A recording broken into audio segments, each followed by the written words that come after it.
So, as you can see, the top one is one side of a £10 note with Diana's face on it. The bottom one is the same £10 note but reversed, and in the corner it has "Trust No One," and in the centre is an invitation by Banks's former gallery and certainly an organisation that trades a lot of his art, a company called Inc, and it's a very well established gallery known for working and building and cultivating Banks's market. And as we well know, Banksy, some of his pieces now are going for tens of millions of pounds. So they were very, very much a part of that movement and very, very much instrumental in the success of Banksy.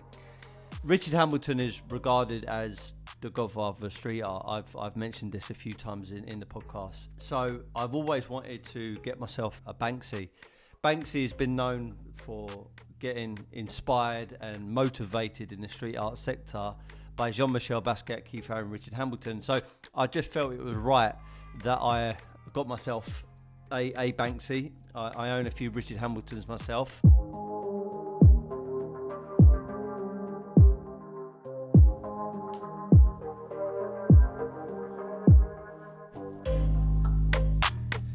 So I've done a few podcasts over the last coming weeks and months on Woodbury House and predominantly Richard Hamilton, and considering I'm in the business of dealing art, but specifically at the moment street art and pigeonholing mostly into the Richard Hamilton movement because it's the most compelling story in my view, and also the market's been doing extremely well over the last few years, especially since his passing. I started to collect art passively on the side. I haven't gone all in like some other people that I know. I've got other, let's say, businesses or priorities, but every so often I will acquire something which I like, and something that sits well with me, and something I believe that at some point it will be fetching for a bit more money. I like to invest into things which I enjoy, but also can make money over the next 5 or 10 years. And Richard Hamilton is regarded as the godfather of street art. I've mentioned this a few times in the podcast. So I've always wanted to get myself a Banksy. Banksy has been known for getting inspired and motivated in the street art sector by Jean-Michel Basquiat, Keith Haring and Richard Hamilton. So I just felt it was right that I got myself a Banksy. I own a few Richard Hamiltons myself, and I really want to get hold of a Banksy. And a friend of mine, a guy called Jason, funny enough, directed me to some of these Banksy notes, and I think he released about £1 million of £1 million worth of notes into the, in basically released them. And I've got 3 notes. So 2 of the notes are a pair, and the other one is an invite. And I'm just going to hold it up into the camera. So as you can see, the top one is one side of a £10 note with Diana's face on it. The bottom one is the same £10 note but reversed, and in the corner it has "Trust No One," and in the centre is an invitation by Banks's former gallery and certainly an organisation that trades a lot of his art, a company called Inc, and it's a very well established gallery known for working and building and cultivating Banks's market. And as we well know, Banksy, some of his pieces now are going for tens of millions of pounds. So they were very, very much a part of that movement and very, very much instrumental in the success of Banksy. Anyway, long story short, reason why I wanted to show this to you is because, like I've said before, I always try and look at things and observe my surroundings and trying to find some kind of lessons in anything that I'm exposed to. And these Banksy notes, just for the pair, which is Diana's face, and then on the reverse of it, nothing's changed apart from the little quote which it says "Trust No One." These are £10 notes. They should be, in theory, be worth £10, but I spent invested a few £1,000 into them.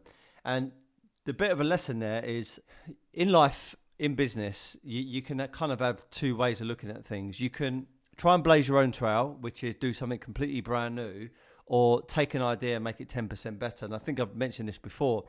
And he's make a small variation on the notes, and he's had literally people spending well over the odds to acquire this bit of art. And they're fetching for quite sums of money now in auctions. And I think I mentioned on the podcast previously that I have been in Phillips auction house, and I saw a $100 bill by Andy Warhol, and it was signed by him. Now, arguably, $100 bill should be worth only $100 bill, but the moment that a legend, pop art legend like Andy Warhol signed it, and it went into auction, it went over 35,000 roughly from memory.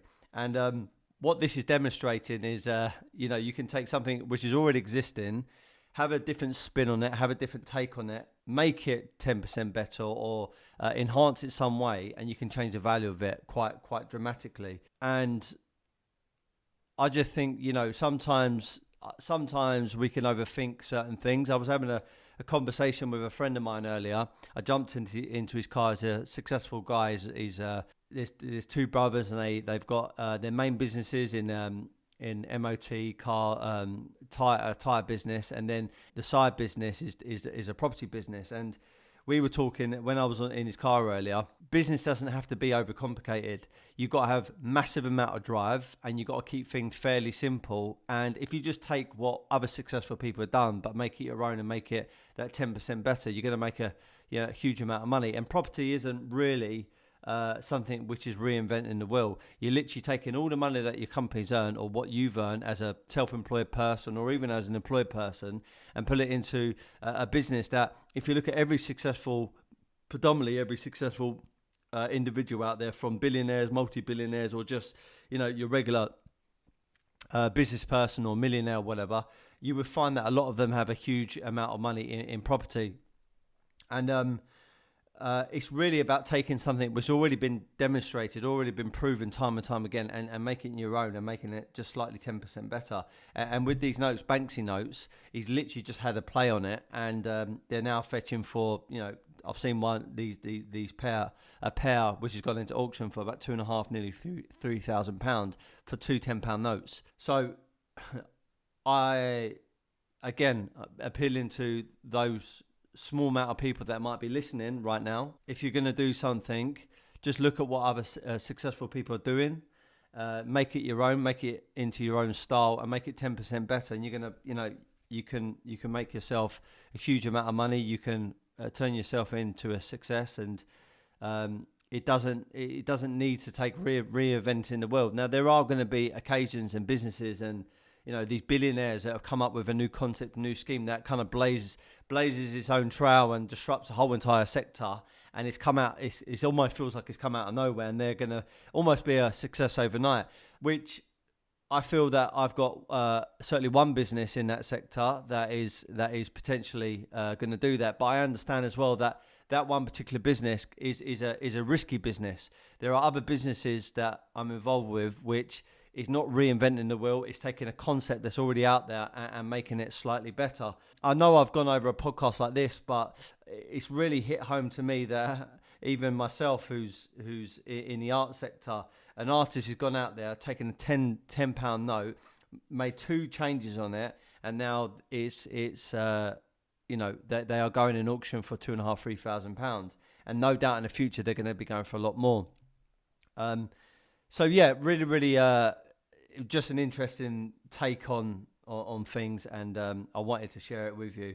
I promise I've got some cool guests coming up. I've been trying to lock them down, but as we well know, lockdown has been keeping a lot of people away from each other, and certain things have been a little bit tough to get sorted. But next coming weeks, I should have at least two athletes and someone who's been in the public eye, and also someone that is into business. And all these people have got definitely very, very valuable life lessons and skill sets and mindsets to share, and I'm really, really intrigued by their story. So anyway, hope everyone's been enjoying this. Be happy, never content, and I'll be speaking to these guests over the next coming days and hopefully get them released in the next coming weeks. Thank you for listening. Subscribe and leave a comment.